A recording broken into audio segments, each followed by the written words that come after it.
Hello, welcome to another Lockdown Tuesday Club with me, Sean Holley, and the legendary actor, fast becoming legendary actor, Kyle Rees. How you doing, Kyle?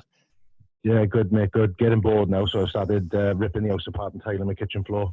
Well, if you're not an actor, then you actually work for your dad's company, Premier Builders, so you've had plenty of experience in that, and good for you. If you're not baking cakes, then you're ripping the kitchen floor up. Yeah, it's all right. I've done a lot of walls. Tiling a wall is quite easy, but when you start doing floors then, and the floors could run at a level, and there's always a couple of issues that you could hit, but I'm confident, so we'll see. I've got massive tiles as well. They delivered them yesterday, and I thought it was just going to be like 4 boxes of these big, 800 by 800 tiles, and because they cover a lot of space. And the guy was like, "Oh, I've got to drop them off you." I was like, "Oh yeah, that's fine," thinking it was only like four boxes. He brought off a massive pallet, 11 boxes, and then 6 boxes of little tiles for the wall. He was like, "I've got to drop them on the curb." I was like, "No, mate, I'm on my own." I said, "You getting that right out the back garden." but yeah, that's what I'll be up to this week. Anyway, we got a guest on today, Sean. Do you want to do a little intro? Mate, we got 2 guests today. This week's Tuesday Club podcast, I'm delighted to say, has a real international flavour. It's got a rugby link as well. 2 real good friends of mine coming on today. First up, winging his way all the way from Sydney, Australia, we've got the one and only Andrew Swain of Fox Sports. Swain, how are you doing? Oh, good, Shauno. Kyle, thanks for having me, fellas. I've been listening to the Tuesday Club and been very much enjoying it. So I thought I'd pour myself a Penderyn, a Welsh single bolt at 7:30 p.m. here at night down in Sydney, Australia, and I'd toast to the Tuesday Club boys. Mate, a lot of respect for a whiskey drinker. Yes, to the Penderyn and to you, Swaino. Obviously, you're in lockdown. We'll come to that in a minute. I'll just for our listeners, set the scene a little bit. Okay, so Andrew works for Fox Sports. He's a commentator, producer. He's been working there 13 years. And Swainy and I got together last summer in Argentina. We both worked for World Rugby, commentating on the Under-20s World Championship, which was great, fantastic, great tournament. But Swaino, it's fair to say you and I, we sort of hit it off, didn't we? Well, that's it. Would we call it a slight bromance? I don't know. There was a lot of time to kill in between match days, so we had to try and fill that time in. And seeing the lovely sights of Rosario, walking around there, having a coffee here and there, maybe a Fernet. I don't know if anyone's ever heard of that horrendous drink. But it's Argentinian, some sort of spirit or something. Anyway, we had a few of those, not too many. You had to keep the vocal cords nice and warm, but it was good fun, mate. It was 3 weeks of absolute madness in Argentina. Yeah, it was a great time. And later on in the show, we've got Dallen Stanford coming on, the Rugby Corner, who commentates in the US. Now there's a different flavour, Kyle, coming up with Dallen later on. A South African. You got to ask him. You got to ask him about how he opens bottles of wine. Okay, that's all I'm going to say. You remember that, Kyle? That's your job. That's your job. I'll ask him, man. And I've actually got footage. I want to hear. I've got footage which we can put now. We're recording this, so we've got some visual as well for the first time on the Tuesday Club. So, Swaino, tell us. We're in lockdown here in Wales, the UK. The same all over the world, yeah? How's it in Sydney? Yeah, look, it's been pretty interesting times. It's sort of escalated really quickly. Within, a couple of days, it went from we were, calling games of rugby, calling Super Rugby games, to absolute lockdown. And in Sydney in particular, it's been a bit of an epicentre. New South Wales, where Sydney is, has been a bit of an epicentre here in Australia. And there's about 5,500 or 5,000 cases of COVID-19 at the moment. We're trying to flatten that curve, as everyone is, right? And also, whilst doing that, trying to stay sane, sitting in our houses. I went to the top of my street for the first time in 2 weeks today, just to buy some groceries, and that was actually really nice to get out of the house. But look. It's madness, but you just got to make the best of a bad situation, really, don't you? Mate, you're on the north side there, but I lived in Sydney, out in the suburbs. I've been there several times. Actually, my favourite place in the world, other than the Avon Valley. And there you go. But you know, where we are, where Kyle and I are, I just walked the dog for an hour. I saw 2 people in an hour and a half. I mean, you're right in the city. The density of the population makes it a massive risk. Absolutely, and that's the whole social distancing thing has been the message, and they've been really. Actually, I've been seeing a lot of police presence around over the last couple of days. Just I literally walk out onto the street and you can see cops. I live above a group of shops where there's cafes and convenience store and that sort of thing, and you know, so it's quite a busy area. But it's so bizarre. Like normally it's busy. Normally it's really busy, but recently it's just been a ghost town. You walk into the city. I haven't actually been there, but you go into the city now. I've seen vision of it, and it's a ghost town. It's just dead. You know, the one place that it is kind of going off at the moment still is Bondi, and they've just set up a field hospital there because the backpackers are loving it. They're still getting involved. They're not getting the message that you can't spread. You've got to stop the spread here. So everyone's trying to get the message over to Bondi at the moment that you might just need to park those parties for a couple of months because we're really trying to get on top of this thing and get back to work. Yeah, I've seen a video on BBC News the other day, and it was just a montage of all the major cities, not just in Europe but in the world, and it was something. It was like some sort of huge production had come down and closed all the streets for some new apocalypse zombie type of movie. It's incredible scenes when you're looking at these, you know, vibrant, busy cities, and there's just like New York was one of them, and you know, the city that never sleeps, and it was dead. There was 2 people, and they were showing. I've never been to New York, but what's the main sort of strip where it's like a Y and you've got all the screens up the top? What's that? Yeah, Times Square. Times Square, that's it. And there was like 2 or 3 people walking down the street, and you could only see them in the distance. And I think one yellow cab drove past in the time that they were shooting. It's scary. It's scary times. I tell you, it would be a good time to actually film a movie or a documentary or something like that. Like you'd get some amazing footage right now, I reckon. Yeah. Swain, I mentioned there about Fox Sports. You and I commentate, punditry, you're a producer. Super Rugby's on hold, obviously. Right mid-season of Super Rugby. That's a big part of your day-to-day domestic rugby. You're a big fan of the club game. Formerly player at Brothers up in Brisbane. Famous Queensland club. But, you know, like me and like Kyle as freelancers, what does the current situation hold for Andrew Swain? Yeah, look, I'm sort of, they've split us up into work teams at the moment, and I'm in a work from home team. And, you know, having worked in TV production for 13 years, a lot of it is done on site. So you kind of have to be there to edit, and you know, things are getting a bit easier remotely. But so I've spent the last 2 weeks, believe it or not, just trawling through the Fox Sports archive. So it's Super Rugby's 25th anniversary this year. And so 25 years it's been going, and Fox Sports has a pretty extensive library of those 25 years, having broadcasted it from day dot. So I've just been trawling the archives, found some absolute gold, like, you know, some of the vision from, you know, the late 90s through to early 2000s. You know, when Super Rugby was at its absolute peak, it was the greatest game in the world. It was the best provincial competition in the world. That's arguable now. But, you know, I've just been trying to find some of that absolute gold. Guys like, you know, Carlos. Gold. Gold, mate, absolutely. Carlos Spencer, Mills Muliaina, Joke Rokothoko from the All Blacks. You had guys like Larkham, Gregan, Latham, Hoare, and Eels running around for the Wallabies at that point, but also in Super Rugby. Finding some of that and unearthing it has actually been pretty nice to do over the last couple of weeks. Take a little trip down memory lane and reminisce a little bit and celebrate those good times. Couple of things on that. I've done the same with old Ospreys footage. I'm going to put something out today or tomorrow. 2010 Magnus League final. We scored the first try in the 19th minute, Tommy Bowe.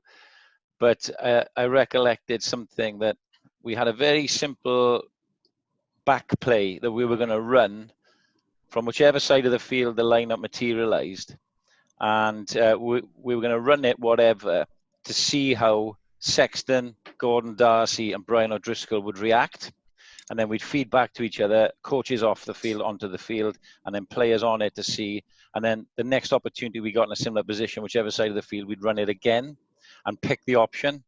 And it's gold, mate. It's gold because Darcy and O'Driscoll, what we did, we run the winger, which was either Shane Williams or Tommy Bowe, in behind the centres. And of course, who we had Tommy Bowe and Shane Williams.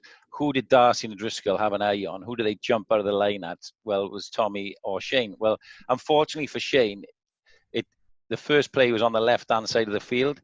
So we run it, and we were going to give it to the winger first up to see how those centres reacted. And Shane gets absolutely smashed by Brian O'Driscoll. But it was gold because we then knew the boy. I got the message on, and Dan Bigger got the message back to me off the field saying, "Don't worry, Sean, we got it, we saw it." And we run the play again on the right-hand side. Of course, they jumped out. Darcy and O'Driscoll jumped out at Tommy Bowe. And Dan Bigger had the presence of mind to ship it to Andrew Bishop because those guys were like, who's Andrew Bishop? He's not going to get the ball. Bish sliced through. Tommy got on the end of it, and we were in the lead. And it was brilliant stuff. So I'm going to do some analysis on that and get it out. And the second thing, you mentioned a player there. I'm sure Kyle, who's a social media whore, should we say? Hey, come on now. Can't be saying stuff like that on the Tuesday Club. Kyle, have you seen Carlos Spencer's Twitter feed? Oh, yes. I haven't. Have a look at it, mate. So Swaino mentions Carlos Spencer there. He's in his backyard. He's got a basketball ring 30 meters away, all right? He goes up to the camera. He does a reverse pass. Oh, is that the one with his son or someone trying to do it first? That's right. Yeah, I've seen it. Is that real, though? Yeah, of course, Carlos Spencer. It's got to be real. That's absolutely amazing, man. Yeah, got to be real. He's a freak. He's unbelievable. And I actually called a game with Carlos last year in Japan. So a lot of the calling that I get to do is up in Japan with the Sunwolves because they're in the Aussie conference. They fly up an English-speaking caller. And so I've been lucky enough to go up a couple of times and called a game. They booked Carlos to be my co-commentator for a game against the Blues, actually, his former team. And, mate, afterwards, we went to a little spot in Tokyo just down the road from where they play the Sunwolves games called The Hub. And it's a bit of a chain of rugby pubs or whatever. But had a cold Sapporo with him. He was straight onto the whiskey highball straight after that and was just mobbed by Japanese fans. They love him over there. They're so knowledgeable in Japan. They know all the guys that are sort of, former players and stuff like that. But he was in particular, like being, the great Carlos Spencer. And he coached up there as well, I think, but just mobbed by fans and can sink a high ball as well, old Carlos. Those hubs, Kyle, out in the World Cup in Japan, they're basically a chain, as Swaino says. They try to dress them up for the World Cup as a little bit like British pubs. Well, they weren't. There was a couple of posters and photos on the wall, the odd jersey full of Japanese mad rugby supporters. And you're right, Swaino, they absolutely adore their rugby, passionate about it.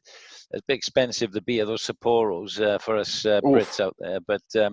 But yeah, great country. And Carlos Spencer, you mentioned another one there. You work a lot with George Gregan. What's he like to work with?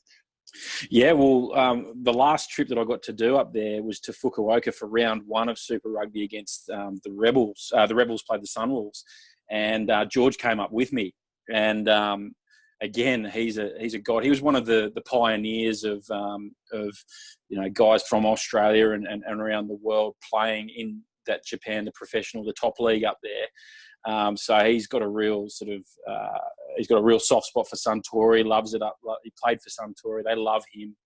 And again, just mobbed by everyone. And actually, I wasn't there at the World Cup, but I got a small taste of it in Fukuoka. When you walk down the street with George Green, because he's so recognisable, I'd argue that he's one of the most recognisable rugby players in the world ever.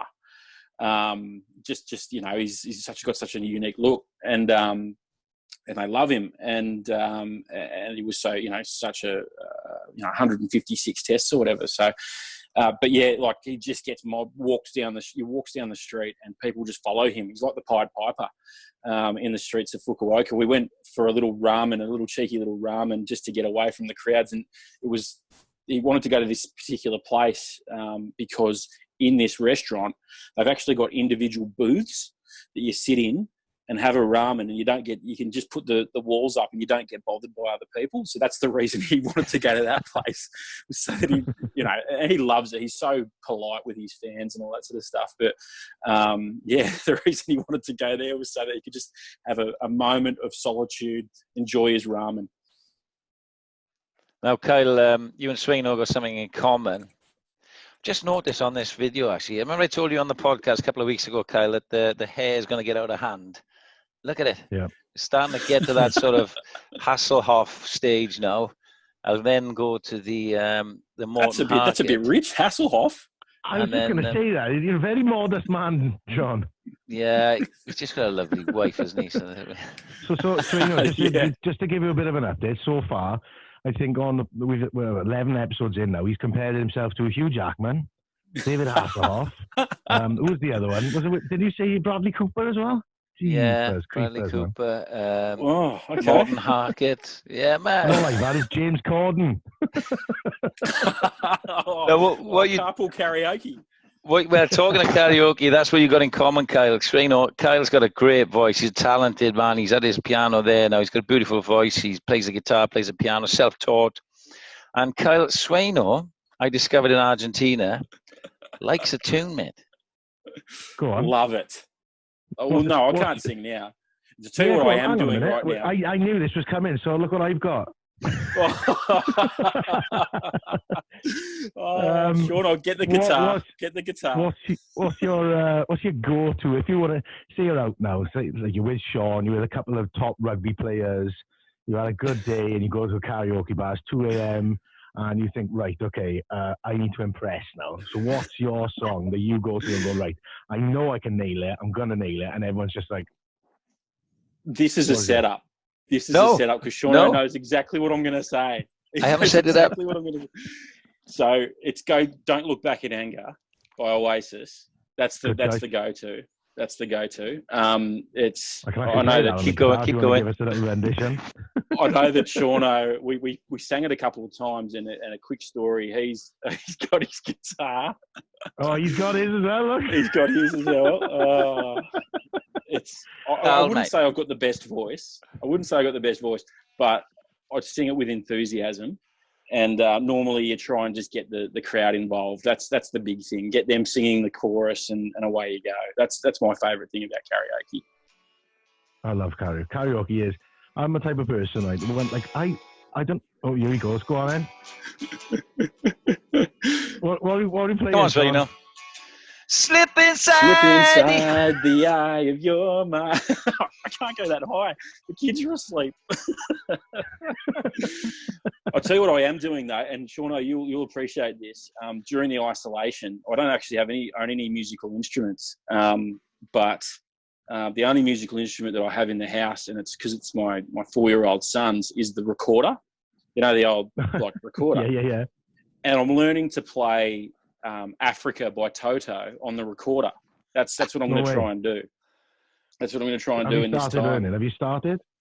I have. I've started. I'm not too far in though, so I'll come back and do one for you another time. What do you reckon? Yeah, good, because I want to see that now. Well, Swaino and his mates. I learned this again out in Argentina over a few Fernets, which I've got a bottle of actually, Kyle. I'll share a Fernet with you when this virus is over. But they've got this WhatsApp group, Swaino, or something. It's whenever they're out somewhere and Toto, Africa comes on, they record each other, they film each other miming it, lip syncing it, and then send it on their group chat. Well, I've started doing that now, haven't I, Swaino? Yes, I should add you just to the group. Actually, I'll do that. I'll do that after this, and just add you to the group, because sometimes you'll go probably a month and not hear anything, and then there'll be a flurry of Africa. It's a very popular tune down here. Well, when we were in Rosario, our hotel was quite near to there's a massive river in Rosario. It was quite near the river, but there's a lot of bars and restaurants up in the main drag, if you like. But there was one little bar just around the corner. So if we couldn't be bothered, we had a busy day or whatever, then we'd nip around there. And it was like a session bar, so any musician could just come in or singer and just get up and do something. Well, we'd had a few too many Fernets one night, and there was a guitar, so Holley gets on the guitar, Swain now gets on the mic and starts singing "Don't Look Back in Anger." Well, a couple of nights later, we're having a nice meal in a fancy restaurant. There's John Jeffrey, the former Scotland flanker. There's Anthony Buchanan. I think Bill Beaumont was in there. And one of our co-commentators, Willie Lucey, had brought his guitar, which he couldn't play. So I get it. And we end up having a massive sing-song in the restaurant, so you know what I mean? Oh, and the place went nuts. There was this one couple who was sitting, probably 10 feet from us. And they were there obviously on a first date. And the guy was so into it. He was so into the sing-along. And the girl, not so much, I don't think. And so I don't know whether those two would ever gotten back together again, because the guy was so into our singing. He might as well have just come and sat with us, because he was loving it so much. But that was a fun night. And what about the steaks in that joint? They would have been 2 inches thick. And, the exchange rate's not too bad. So you could fill your boots with a few bottles of, what's the Malbec, a few bottles of Malbec, and a 2-inch steak the size of a toilet seat, and away you go. It was unbelievable. That's the thing as well, though. Is I was talking about singing and karaoke and guitar playing and stuff. People don't see the public don't see people like yourselves, and rugby players or any sort of sports people in that area, doing those things. But there's a lot of, I only know a few just from watching like the DVDs of the Lions tours and stuff like that, because obviously they give them cameras and the players in their downtime. There's a lot of very talented people in the rugby industry or sport industry, like Sean. Well, he's just nipped off somewhere now. I don't know where he's gone. He said, give us a 1 second. Oh, here he is. He's back. Yeah, that was so funny. So we laughing at each other. I'm sorry. What I said, though. My dog, I just come back from a walk and I've given him a nice lamb bone, which he loves, thinking that'll last half an hour normally. He's quietly chomping away here. I've just listened out, with my peripheral hearing. He's in the bin and he's just emptied the whole bloody bin on the floor in the kitchen. Oh no! Sean, have you got something in your Tuesday Club contract that says you've got to mention your dog every episode? Only after you mention your missus. Anyway, very good. I was saying, there's a lot of people in the sports industry that people don't get to see their sort of normal sides, or for you, Sean, like you do a lot of singing in your after dinner speaking, and there's quite a few talented people out there, talented sports personalities as well, but that can they can play the guitar, can play, like Rees Patchell put a post the other day of him absolutely smashing Bohemian Rhapsody on the piano, and I've only just recently learned that, and it was a tough learn. Like, I don't know if he ever had lessons, but it was incredible. So there's a lot to say for sports people or rugby people. There's a guy who plays for the Wallabies named Harry Johnson Holmes. Plays for the Waratahs. He got capped last year against South Africa. Harry Johnson Holmes, loose head prop, moved to tight head this year. Redhead bloke, and sings like an angel. Like, it's like a combination of Fergie and Jesus. His voice, it's unbelievable. I love that. Did we just become best friends? Yeah. Yep. Sean, I don't know if you know that, but that was a quote taken from Step Brothers, the movie. Yes. Oh, mate. One of my favourites. I have seen it. Time. I have seen it. That's that Will Ferrell, isn't it? Will Ferrell, John C. Reilly, they just dominate. I don't think there's a film that he's done that hasn't just burst my sides. I just got to look at Will Ferrell. I just got to look at him, and I start laughing. That's who you look a bit more like with that hair. Is Will Ferrell, no? I'll take that as well, mate. I'll take that. Right, obviously, Swain, as I am an actor, one of the spins we put on the Tuesday Club is chatting to our guests about all things TV and film. So I will start off just by asking you, obviously we're all in the lockdown isolation station phase, what if any, are you watching? Box sets, films? Have you cracked open some classics? What's going on? Yeah, look, I do love the old Netflix and the Foxtel and all that sort of. Foxtel's our cable TV down here. Absolutely love it. Amazon at the moment have got a really good doco series about the Australian cricket team called The Test. I'm a big doco fan. Love the docos. And this, The Test, which is about the Aussie cricket team, follows the Aussie cricket team from when Sandpaper Gate happened, which we won't talk about, through to when they won the Ashes, which I'm sorry to say happened. And it's fascinating. Justin Langer takes over as coach, and so I'm a big doco fan. Love Drive to Survive, the F1 doco on Netflix. That's have you seen both seasons of that? Watched both seasons. Incredible. Watched the second season in about 2 days. I was all over it. Love it. It's unbelievable. And then, like, in terms of drama and stuff like that, one of my all-time favourites, and I don't think this has ever been beaten yet.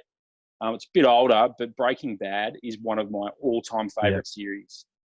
Just unbelievable storyline. It gets really dark towards the end, but it hooked me from the very first episode, and I love it. Absolutely love it. I found that I should have stuck with it. I think I did 4 or 5 episodes, and I thought, and I never went back to it. I mean, should I stick with it?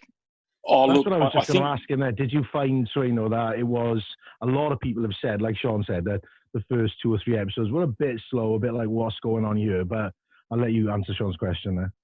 Oh, absolutely. You've got to stick with it and get through, even through the first season, really. Like it's a pretty tough watch for the first couple, and then it gets more interesting in that back end of the first season, but then you hit season 2 and the storyline just blows wide open, and it's so incredibly written. You get to the very last season, the very last episode, and there are things popping up from season 1 that you kind of need to remember. I love that kind of those storylines that carry all the way through. And I think it was 6 or 7 seasons long, Breaking Bad. So it wasn't too long. They ended it at the very perfect time, I reckon. Right, that's right. So we've done a couple of things you're watching now. Another question we ask all our guests to let us know a little bit about is I wouldn't say if you're stuck on a desert island, because we're all stuck in our houses, so it's the same thing. The top 3 films that you would go to now if you could never leave your house ever again, that you had to watch over and over and over. Okay, so one of my favourite movies of all time is Pulp Fiction. Love it. Love Tarantino. Yes. Love Tarantino. Love the weirdness of it. It's just such a odd, strange, but awesome story. Great cast of actors. Great film. Love it. Can put it on any time. Yeah, absolutely. And I can just put it on any time and watch it from start to finish and not get bored.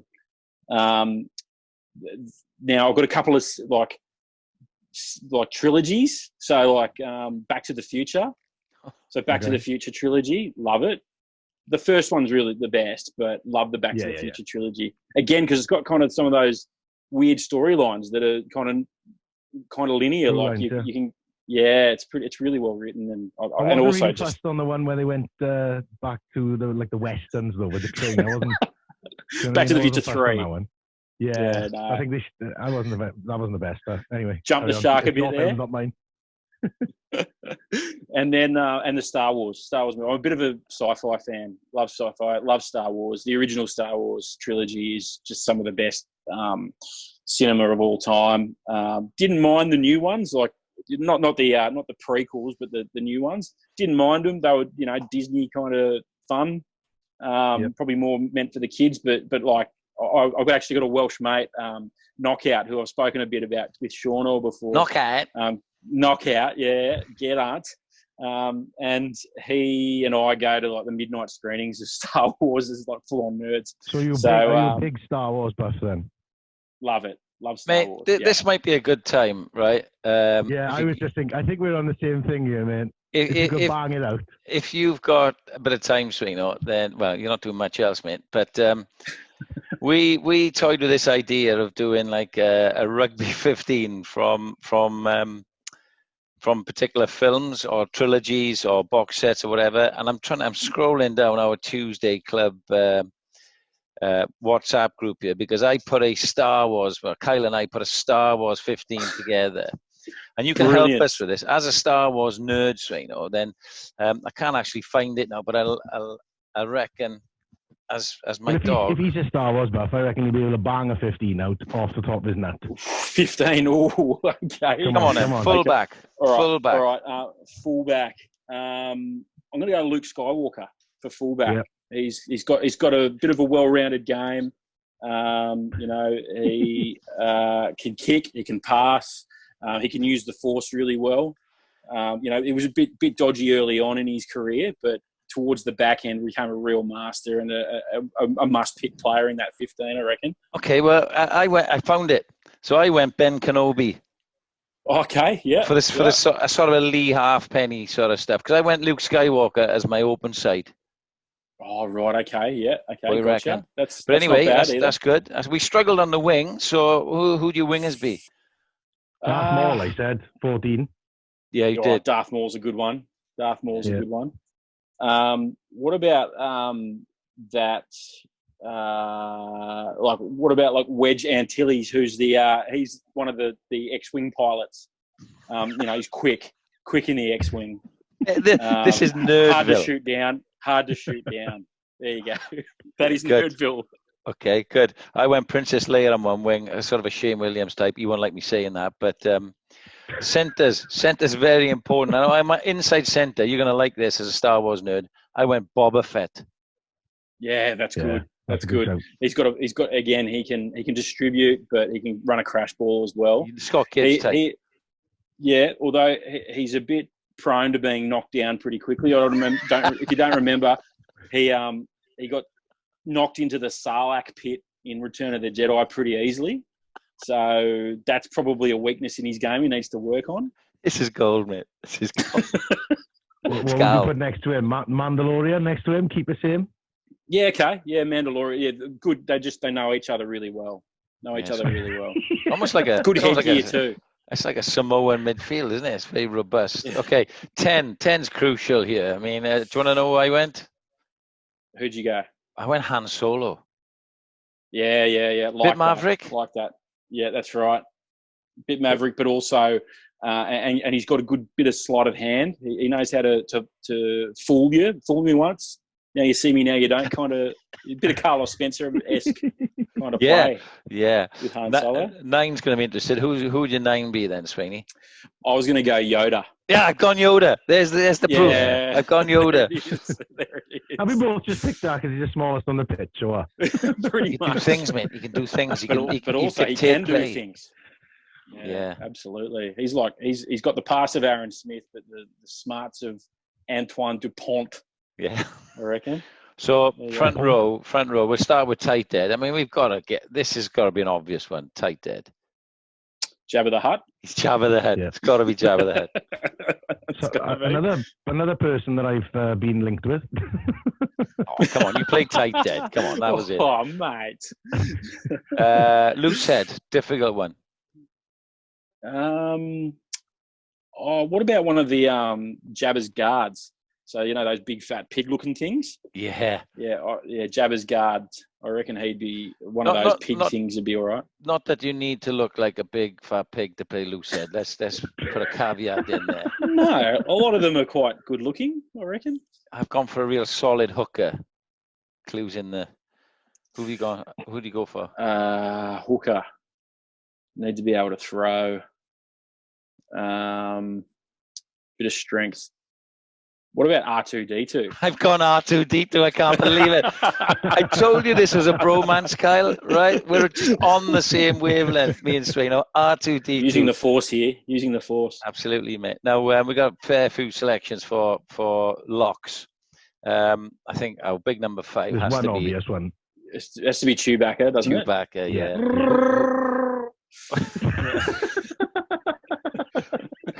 Who goes alongside Chewie? Look, there's a big, tall Jedi back in the first one called Qui-Gon Jinn. Yeah. Full nerd bill, but he's a big, tall. It's Liam Neeson. Oh, is it? So, Neeson, yeah, it's long Liam hair, Neeson. beard. Yeah, and he's got smart suit ball skills. Like, you need a ball playing lock these days, Brody Retallick-esque. Yeah, quality. 6, it's a tough one, but you need sort of an animal who can roam around and just, he doesn't have a set role, but he can smash people and big ball carrier. Yeah. Darth Vader. Oh, really? I went for him at 8. Oh, did you? Okay. Yeah. Okay. Sort of a Zin Zambrook type. Yeah, that's a good one. Good one for 8. 6 is tough. Yeah, 6 is tough. I'll come back to that one. On the dark side. And if it wasn't Luke Skywalker at 7, because you've gone for him a fullback, who do we have as our sort of Jacqueline 7? Okay, so there's a character in one of the early ones in the prequels. I'm showing my nerdiness here, but his name's General Grievous, and he's like a droid slash monster thing. He's got like 4 arms. So like, you get him in the breakdown, he's pilfering it every day of the week. Is he like he got like 2 green and 2 blue lightsabers? That's it. And he does that. Yeah. Wow, like the yeah. I know he is. Nothing's getting past him in defense, and at the breakdown, he's gonna steal everything. He's got arms everywhere. Fantastic, man. Fantastic. Well, I had to get I got C-3PO in at 6 just because he'd be, he's a bit of a tin man, isn't he? But I reckon he'd up his game, and he could carry the ball. He's got all that armor around him. You know what I mean? I reckon he's evergreen. Like, he's been in every Star Wars movie, right? So like, he's one of those Scott Fardy type players who's just been around for 1,000 years. Don't mind it. So who's the coach? Who's the coach? We got Star Wars 15. I would have gone Obi-Wan for coach. Yeah. Obi-Wan Kenobi. Fair enough. So we'll go with Luke. I think you've missed out the Darth Sidious boys, the biggest, baddest enemy that there is. Good one. Yeah. Maybe he's the owner. Snork. He's the owner. Darth Sidious is the club owner. Yeah, because everything. Spoiler alert: everything comes back to him, right? Emperor Palpatine. Yeah. Right. So spoiler alert, but he's the owner. So he's the buck stops with him. Mate, you've taken this Tuesday club to a different level, Swain. Andrew Swain. Look, let's let you go. It's coming into the night here. You're on your 5th Penderyn whiskey, which is... Wait. What? Who's going to play you in a film? Oh, who would play you? Your life. Who would play you? Oh, besides The Rock, Dwayne Johnson. I'd probably go Bruce Willis. Yippee-ki-yay. Yeah, that's good one. Yippee-ki-yay. Good one, Swain. Well, look, you stay safe, mate. Now, we were talking off air a little bit about Super Rugby. It's in danger, mate, as well as, the coverage. Just the actual entity, the governing bodies, they're struggling. Australian rugby struggling. It's not good times. Yeah, look, it's tough times down here, fellas. Look, this COVID thing couldn't have come at a worse time for Australian rugby at the moment, because we're negotiating a new broadcast deal. Super Rugby in its current form might not be in its current form next year. If Rugby Australia can't strike a broadcast deal, then they don't have anything to pay the players, and then the players, they could go insolvent. So, look, there's a lot of things to play out, but it's pretty tough times down here, and hopefully we can just get through this cloud at the moment, in terms of coronavirus, because the safety of everyone's paramount. But as a business, rugby down here really struggling, and we really want a strong Australian rugby for World Rugby, don't we? It's they've won the World Cup twice, the Wallabies. We need a good domestic competition to feed that national team, and so look, stay across that on the news wires, because it's going to be a really interesting few weeks for Australian rugby. But and hopefully I've still got a job at the end of it. That'd be good. You're a talented man. You're resourceful. You're a lovely man. You've been a great guest on the Tuesday Club. Do you agree, Kyle? Yeah, absolutely. Thanks very much for coming on. You stay safe. Look after your family. Wish all our Australian friends all the best, Reno. And I'll speak to you very, very soon. Okay, mate? Thanks a lot, fellas. Yucky da. Yucky da. Wales. All right.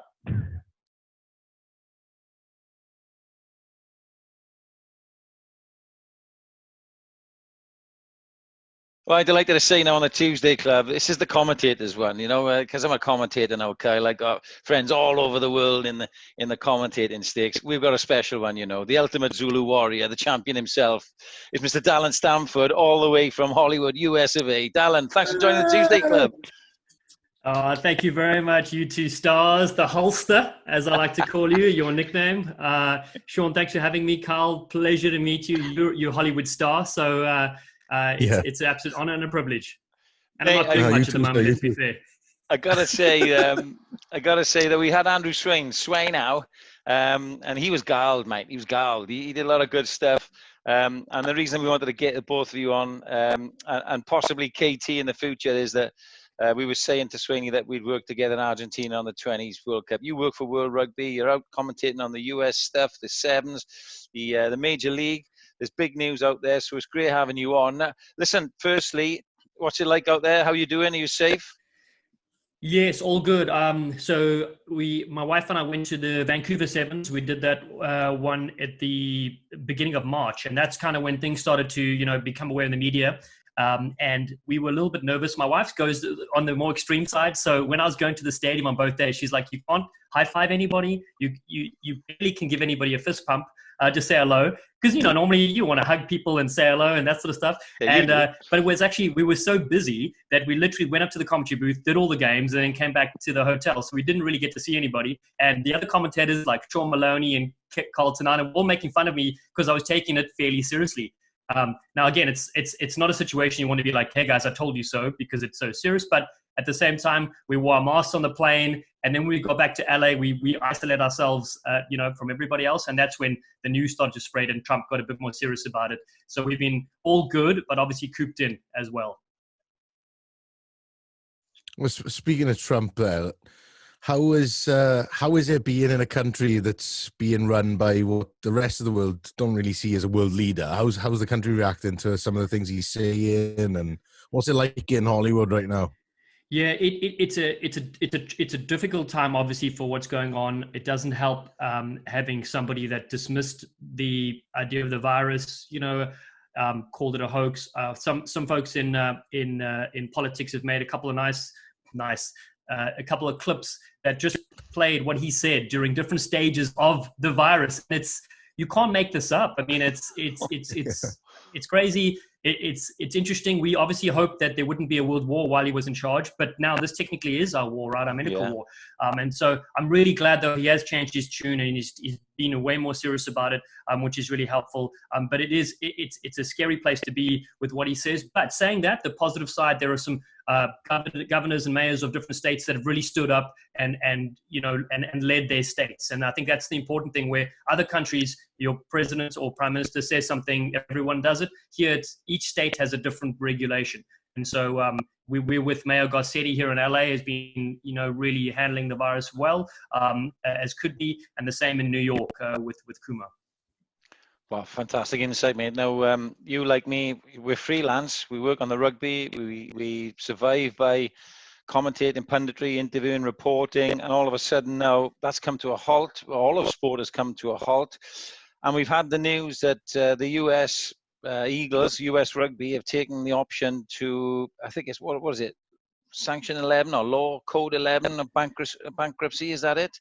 How's that going to affect the Major League as well?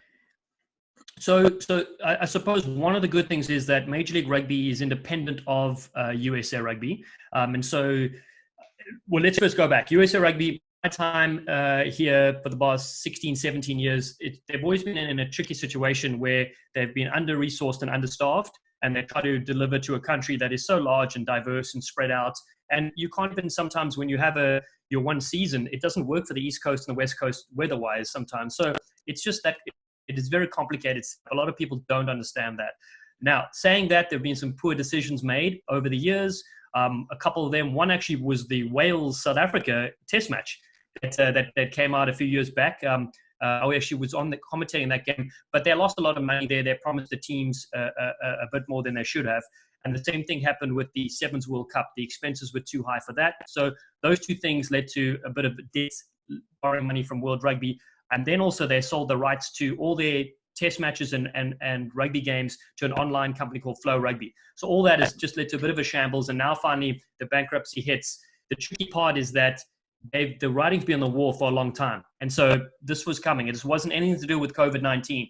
The same thing like in Australia, where things were tough as well in their rugby union. So look, I think it's a good thing in ways that they can rebuild properly from the ground up now. It probably won't affect Major League Rugby, which is independent money, which is great. But I do think the country needs something else, something different. Something needs to change, and this could be the catalyst for that. Fabulous. Kyle, I don't know if very interesting. I don't know if I told you, around about the time we were out in Argentina, there's about to be, I believe, Dallen, and a couple of other franchises for Major League, and one had been in touch with Shane Williams about doing some foundation work and developing a squad and an academy and this, that, and the other. And Shane asked me to do it with him, and it was in Vegas. Right, Vegas. Well, I'm seeking counsel from Dallen out in Argentina. He's like, "Oh, you got to do it. You got to go for it." And I was like, "Mate, do you know Shane Williams? I'll end up doing all the bloody work." You know. Nothing ever come of that. Well, I will say it's the 12 teams, right, playing in the US. Then, of course, as you said, in South America, they've got their teams as well. The Los Angeles and Dallas have bought in for next year. So it's 14 teams already, a ton of interest elsewhere. So it is definitely expanding, definitely growing. And we've seen some of the names you mentioned, you know, the Nanu's playing in the league and the Bastaros, even though he was came in a bit unfit, he still moved to the forwards, did well in that setup. The Beast from South Africa playing just fresh off a World Cup. Ben Foden out there? Ben Foden as well, but he'd been here for a couple of seasons, legend. You need that experience as well in those big names. And I honestly think, because a lot of people ask, well, you know, where can I make money in rugby in the US and how do I get involved? And but this is something. Major League Rugby is something that will be around for a long time to come. If you look at Major League Soccer and the success thereof over the years, it is something exciting. And who knows, we could still get you and the hot stepper over to the US at some point. Well, if you're looking for an experienced commentator with a sharp tactical eye, Dallen, get me over there, Zulu Warrior. We had so much fun in Argentina. I will say that was marvelous, and you're a jack of all trades. I will say, Holster. I mean, when you're not entertaining behind the mic, you got the guitar out, and you know it was champagne rugby all the way through. Well, you were pretty entertaining yourself, Kyle. Tell him ask him about the video I showed you yesterday. Yeah, so apparently I was told by Sean and Swainy that you had a very, very interesting way of opening a bottle of wine, and they wouldn't tell me what it was. So that was it. He was like, right, you got to ask him tomorrow. And I was like, right, okay, I'll write it down and ask him tomorrow. About 2 hours later, ping, phone goes through, picture, press play, and it's yourself there doing a very, very, very good party trick about opening a bottle of wine. Do you want to just explain and talk us through it step by step? Yeah, Carl. So, well, let me go back. The first and only ever time I did it before the Argentina trip.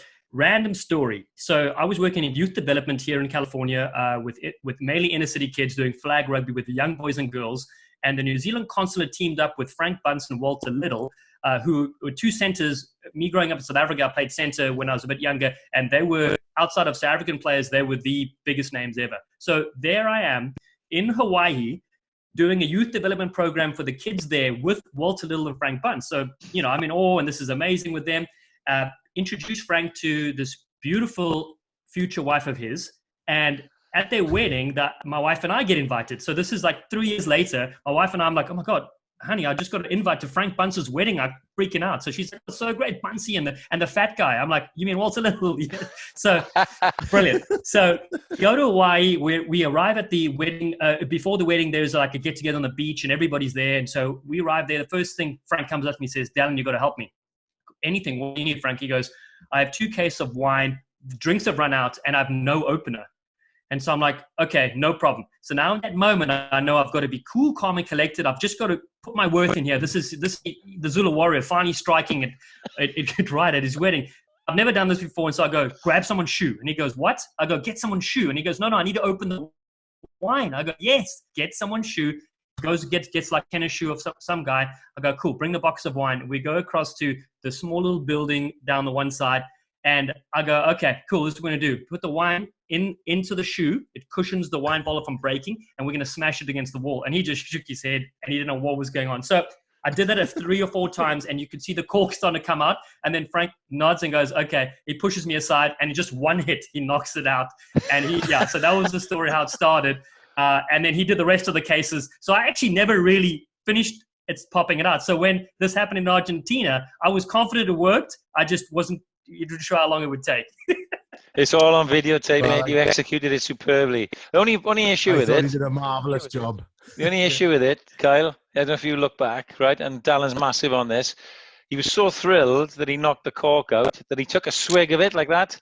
Did it Buffalo, mate. Buffalo, right-handed. Correct. But I did shot Buffalo as I did it, knowing my sins. That's a good point to try that next. Go. How were the sevens, mate? How was it? Sevens was great. So this year was really exciting for me personally this season, because I normally do about 3 tournaments in the year, and this time I got 6 tournaments. So first time got to go to Dubai to commentate, and then to go home to South Africa, where I'm from, to Cape Town, and Mum still lives there, to bring her to the sevens as well, to commentate that with a bunch of family and friends, and that was a special moment for sure. And then LA was great as well. But tennis was obviously going to be a bit small because it moved from Las Vegas, and then Vancouver was great fun, with the crew. And then of course now, like you, we're just waiting and seeing what's going to happen. I've been told for the moment October for Hong Kong and Singapore, and that'll be my first time doing the Hong Kong one as well. So it's been a brilliant year, and of course but who knows what's going to happen. So I got a question for you. Dal, I know a couple of boys who local boys who were picked to go into the Welsh setup for the sevens last season, and he played for Aberafon. Jacob Flynn, Sean, you know what I'm talking about, the scrum half, and he told me some stories about because obviously they get to travel to all these amazing cities and different places. I think he only went to Vegas, Canada. But as a commentator, do you get involved in all the sort of shenanigans that nobody sees on the TV? And No. Are you trying to get us not hired again for any of the rest of the tournaments? No, there's no employers listening to this podcast, mate. I promise you, just Outlander fans. No, you're so right. So what I will say about the sevens, which makes it a little bit different, because there's 2 days or maybe 3 days if it's in Las Vegas or Hong Kong, and you're so busy, you're really from first thing in the morning, 7 a.m. call time, all the way to 7 p.m. and this is the funny thing, when you tell your average friends, you're like, I actually going to go on vocal rest. They're like, what are you talking about? What does that mean? I go, I actually want to rest my voice because that's what I've been doing. It's my profession. And you get really excited and get really loud when you commentate, that you do get tired and wear it down. So my wife is so good. She always warns me. She says, listen, if you're going to, even post-tournament, you're going to go out for one drink, you're going to be in a louder setting, you're going to be trying to tell these stories and being super loud, and then you're having a few drinks, and then it really affects your thing. So the second week of the next tournament is where we're going to struggle as well. So you kind of have that fine balance of when you definitely want to be social with everybody else and celebrate. But I suppose the last few times I've kind of taken it easy. When it's something that's a month-long tournament or 3 weeks, like Swain and the Holster and all of us were in Argentina, we had 3 or 4 days off between tournaments, games, and so we would have a few jars and tell some stories, and there's none better than the musician Holster to get you going, He takes the guitar with him everywhere. Listen, Kyle is a talented. He's not just an actor, right? He's self-taught on the piano. He's self-taught guitar. He sings like a dream. Fair play. He's a talented boy. My talents don't even scratch the surface of young Kyle there.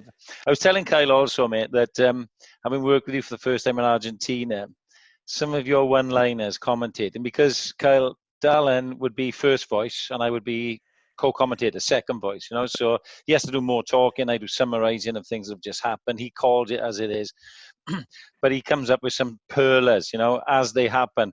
One that springs to mind I think it might have been the final. I can't remember. I can't remember what it was. I think it was an Argentinian game, and let's call him Sanchez. Sanchez has gone through. Sanchez, he could go all the way. Oh, and he's gone down like a Nicolas Cage movie.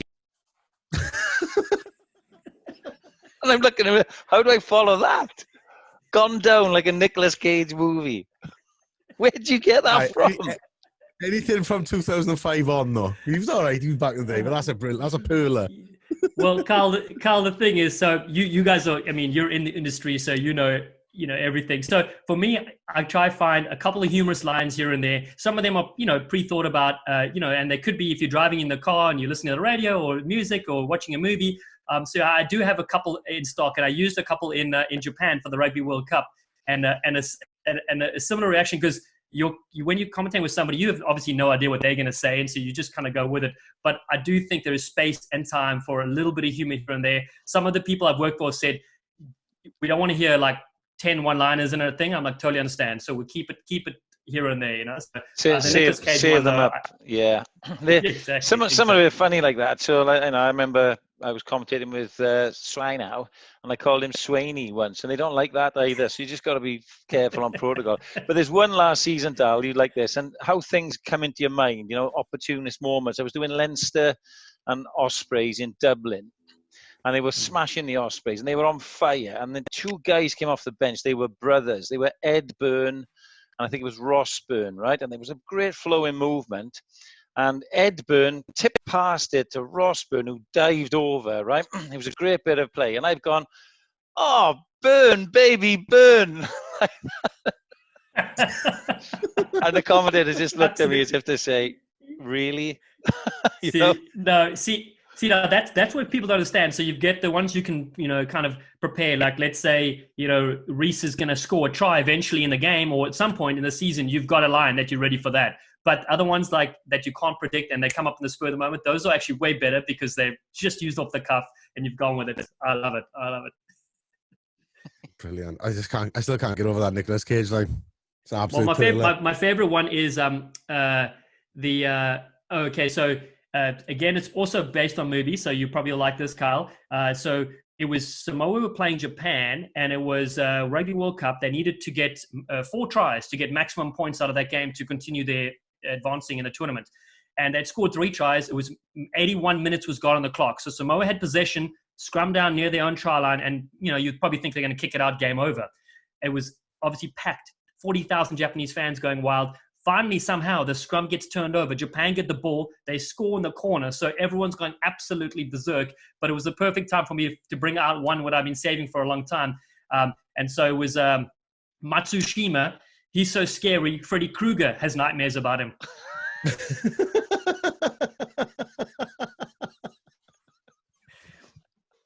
Oh, my God. Only Dallen. I've got such a broad sense of humour as well, right? For somebody who's such a big rugby fan and watches a lot of rugby, and I will now be watching a lot of Sevens rugby, well, when it comes back on. But to hear a commentator bang out a line like that is, for just somebody watching on the TV, it's brilliant because, like you said, it does break it up. And I feel like there is always a place for a little bit of humour when you're watching a rugby game, because especially some games, they can be quite dull, and if nothing's happening, if it's 2 penalties scored against each other, then I think it's great. But yeah, you must be the king of the one-liners for the commentators. Mate, there'll never be a dull game with Dallen on it, I tell you. And I loved working with him. Hope we're going to do it again. Listen, mate. Same pal. The Tuesday Club, we like to have our guests tell us a little bit about what films they like, what box sets. So we'll ask you for your top 3 films in a minute, but have you got a box set? You're out there in LA, what's hot at the moment in the Stanford household? Yes, good question. So a while back we got onto the kind of true crime documentary. So we watched a bunch of those.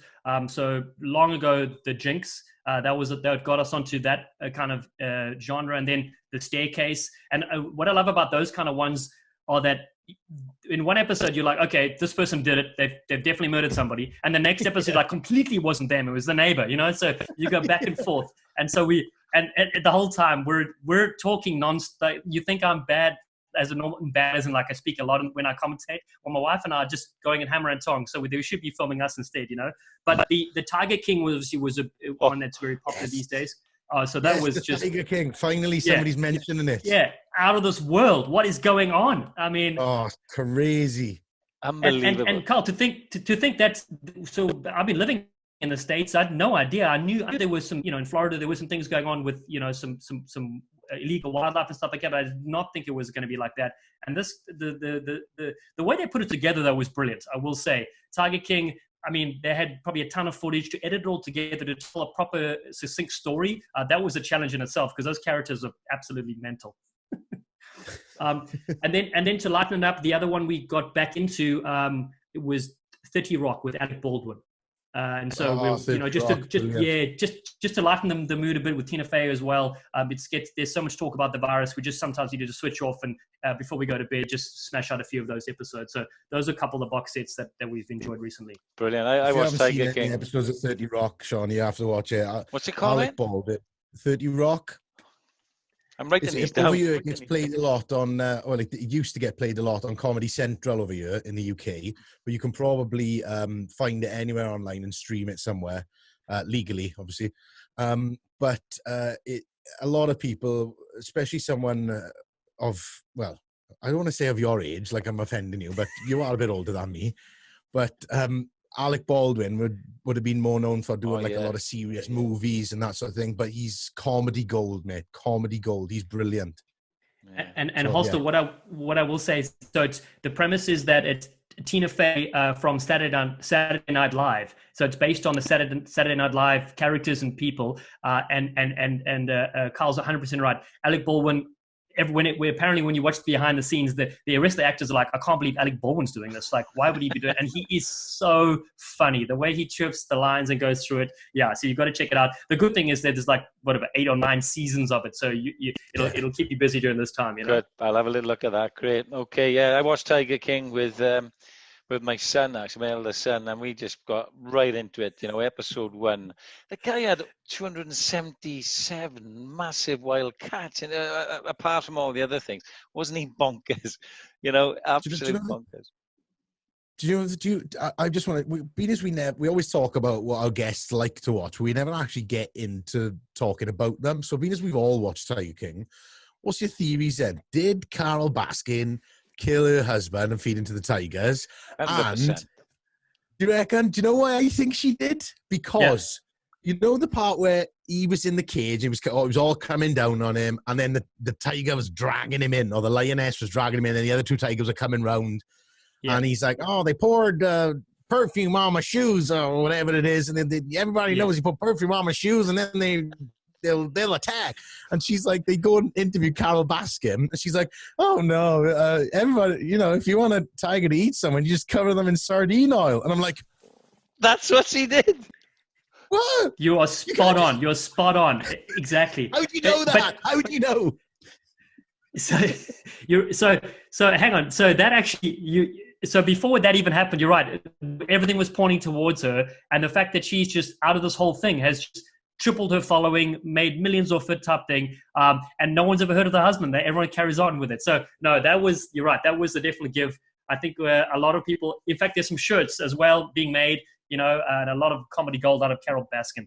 Fabulous, fabulous. Listen, Dallen, we're going to wind up a little bit, but firstly, we want your top 3 films. Come on, you're in the land of the movies. What's okay? But listen, I'm in the land of the movies. But again, I'm going to give one because it's coming from your neck of the woods. Even though it's an oldie, I think back in the day I watched it like 10 times as a youngster. Braveheart has got to be on my list of top 3s. Really strong one. Another one I would say is Shawshank Redemption. I really enjoyed that one, so kind of reminded me of, Nelson Mandela getting off the island, if you will. Yep. And then there's a lot of current good ones, but I would say my favorite one, because I like a bit of a sci-fi and stuff like that, is Back to the Future #1. Funny enough, I'm glad you said that was Sweeney's. School. Oh, it was Get Out. Yeah, he said this Back to the Future trilogy, but I said not #3 because the one. No, #3 terrible, absolute garbage, But I even have a shirt that says we don't need any roads, and it's McFly on the hoverboard. So Swain doesn't have that. I bet it doesn't fit him. It can't. So, man, this is an impossible question. Requires quite an impossible answer. Who would play Dallen Stanford in the epic film, The Story of Dallen Stanford?